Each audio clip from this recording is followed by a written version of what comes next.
This video is brought to you by catbeast.com. Design your own custom snapbacks and hats. First off, before I get into the video, I know you haven't seen my ugly face in a minute, but I want to start bringing these face recordings back a little bit just for the intros and the outros. I feel like it brings us to a little bit of a close connection. It creates a different, a personal level of engagement. I feel like, at least. Obviously, when the season starts, we're going to be rolling out NBA videos, but as of now, it's kind of just like a weird time of year where it's like not NBA and it's just like the FIBA World Cup and there's games, and I actually went to one of those games and I also met Tim Hardaway. Who's the hardest player you played against? What's his name? So if you guys want to see that, I just dropped a vlog where I met Tim Hardaway, I met Allen Houston, and I watched the Australia vs US game. It was in my home city, it was in Melbourne, Australia, which is where I'm from. So if you want to go check it out, I recommend you pause this video, check out the vlog, but it was amazing. I had a great time, so thank you for your support, because without you guys, I wouldn't be able to go. So I had an amazing time, so thank you for that. Even if you don't want to watch the vlog, I reckon you should just check out what Tim Hardaway's answer was, because it was pretty interesting. And if you're an NBA fan, you probably won't expect it. So I would just, check it out. I'm just saying, if I was you, but I'm not you. So do whatever you want. But with that said, welcome to the video. Hope you guys enjoy, and let's get into it. First of all, these players are not in any order, and obviously they are all over the age of 24. I want to thank today's sponsor, catbeast.com. If you want to make your own snapbacks and custom hats, be sure to click the link down below in the description box below. Let's get it started. At number 1, Buddy Hield. When you think of Buddy Hield, you think of a guy that only entered the league a few seasons ago. In fact, 3 seasons ago. In the 2016-2017 NBA season, that was his time where he finally got drafted and entered the league. And it was really interesting looking back, because you had Anthony Davis and Buddy Hield on the same team, and Buddy Hield was older than Anthony Davis, even though Davis has been in the league since 2012. It's really interesting, but that's how it went. Buddy Hield was a mature age draft pick, and at the end of the day, those guys come into the league a little bit more ready than the others, but he almost didn't. He averaged 10 points in his rookie season in 23 minutes, and then he got traded to the Sacramento Kings. At the time, the Kings were in a pretty bad place. They really only had DeMarcus Cousins, and apart from him, it was a dire situation for the Kings. Now, Vlade Divac has really transformed that team into what it is now, and really developed these young guys into a contending team in the Western Conference. They finished 9th in the Western Conference, which is a great achievement considering what they were in the past. And it just shows how the Sacramento Kings have really transformed after the DeMarcus era, and look at them now. And one of the main reasons why was obviously because of Buddy Hield. He averaged 20 points last season, 2.5 assists on 88% from the free throw line, 45% from field goal, and 42% from 3, which is just outstanding. Like I said before, he's not an old player, but players around 26, 27 usually reach their prime in the NBA, and that is exactly where Buddy Hield will be next season, reaching his prime, because he'll be 27 years old. I believe he can have a huge jump. I think he can average next season around 25 points per game next season, which will be a huge improvement from 20 points. An increase in 5 points per game is not out of this world to suggest that he could average that, and I believe Buddy Hield, when watching him, he is definitely one of the most talented offensive guys in this league, and he kind of reminds me of Bradley Beal, and we saw Bradley Beal go from 17 to 23 points, and even 2 years ago, 22 points to 25 points last season. So I believe he can be in a similar mold to Bradley Beal, and John Wall and De'Aaron Fox are not too dissimilar at the same age. So I reckon look out for the Kings next season, and definitely watch out for Buddy Hield.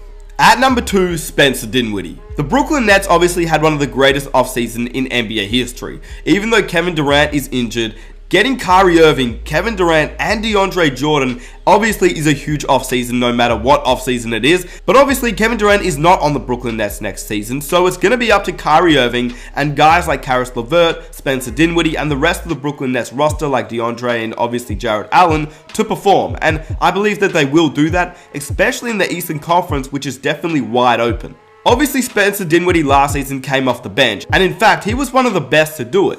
Obviously, he was a 6th Man of the Year candidate, and if it wasn't for Lou Williams just being Lou Williams, Spencer Dinwiddie may have that accolade around him. I mean, he definitely performed off the bench last season. He averaged 17 points, 4.6 assists, shooting 33% from 3 and 44% from the field goal. That was alongside D'Angelo Russell as well. So even though the Nets have Kyrie Irving, I don't think that's going to take away from Spencer Dinwiddie.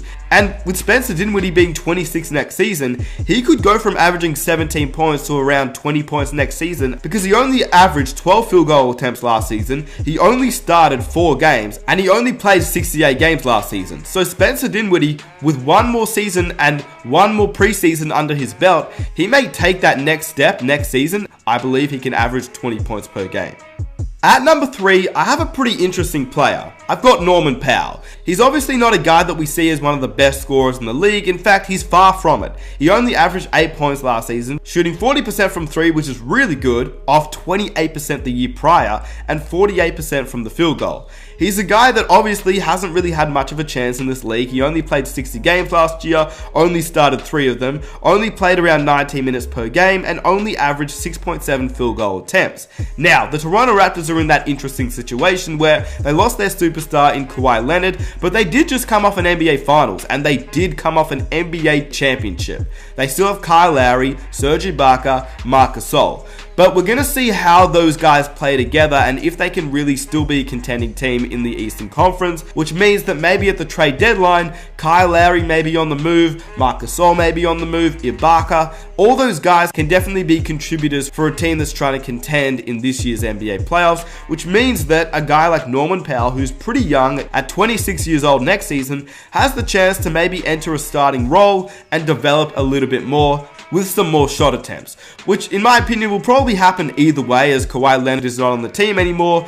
We kind of assume that Pascal Siakam will replace his role, but let's say Norman Powell can improve a little bit. He could go from averaging around 8.6 points to around 12 to 14 points in my opinion. A guy that can definitely be a sole contributor off the bench, and we know that he's a pretty athletic guy and pretty solid on defense too. So in my opinion, with his shooting ability, really tells me that he could be a guy that can take that next step next season, and I feel like he's going to average a few more minutes this season, so let's watch out for Norman Powell. At number 4, Julius Randle. Next season, Julius Randle will be 25 years old, but every year that he's been in the league, he's definitely taken a leap. He showed last season that he could be a great player in this league. When Anthony Davis went down, this guy stepped up. And even when Anthony Davis was on the court and Julius Randle came off the bench, he still contributed in a huge way. He averaged 30 minutes last season on 15 field goal attempts, averaging 21, 9 rebounds, 52% from the field goal, and he even shot 34% from 3, which is pretty solid for a guy that really never shot previously. Now he's playing for a new team, for a huge franchise, the New York Knicks. The spotlight will be on Julius Randle, but it's also going to be on guys like RJ Barrett, Dennis Smith Jr., Mitchell Robinson. So I think it's going to be a very young core to go to work with next season for Julius Randle, and it's going to be very interesting to watch how he plays and how the team plays. But I believe if he can go from averaging 16 points to 21 points, next season he could average around 25 points. He's a very, very unique player, and he shows hustle, determination, and he shows that he can score it with the best of them. I believe that Julius Randle is going to take the next step with the New York Knicks, and he's going to be one of the most improved players next season, and definitely has the chance to win most improved, even at the age of 25. At number 5, I have Gary Harris. He's obviously an elite scorer, but he plays alongside Jamal Murray and a team that is not really built for 1 or 2 players. It's basically just built for the whole team. Jokic is super unselfish, and Jamal Murray is kind of the point guard leader, but he really doesn't have the best averages. He's just the guy that you can tell will be the star alongside Jokic. Gary Harris, 2 years ago at 23 years old, averaged around 17.5 points, 3 assists, 2.5 rebounds, shooting 39% from 3 in 34 minutes per game. Last season though, he had a decrease in not only his performance, but also the amount of minutes he was receiving. He went from 34 minutes to 28 minutes and only averaged around 13 points, shooting worse percentages of how he did in the previous season. Not to mention, this was the first ever season since his rookie year that he actually came off the bench for a few games, which really just shows the depth of the Denver Nuggets. He can be a very, very good player, I believe, on a different team though. I believe the Nuggets as a whole are just an all-around good team, but I don't think that you can really be a star on this team unless you are Nikola Jokic, let's say compared to a team like the Houston Rockets. And I do believe he could still break out with the Denver Nuggets, but I would love to see him get traded just to see how his potential can match up against other shooting guards in this league. But for now, I think he can just be a very solid player, but I would love to see him break out, and I do believe he can break out in the next upcoming seasons. At number 6, I have Terry Rozier. Terry Rozier has copped a lot of criticism in the last few months after going to the Charlotte Hornets. But it really hasn't been him copying the criticism, it's more so the Charlotte Hornets that have been copying the criticism. Considering that this video is not about where the Charlotte Hornets will finish, it's not about their record, it's going to be just about Terry Rozier, this is really his opportunity. He's going from a bench player into a starting player. He's going to be the main guy on a team, which is what he's wanted, and now he's really got the opportunity to take that next step. Terry Rozier will be 25 next season.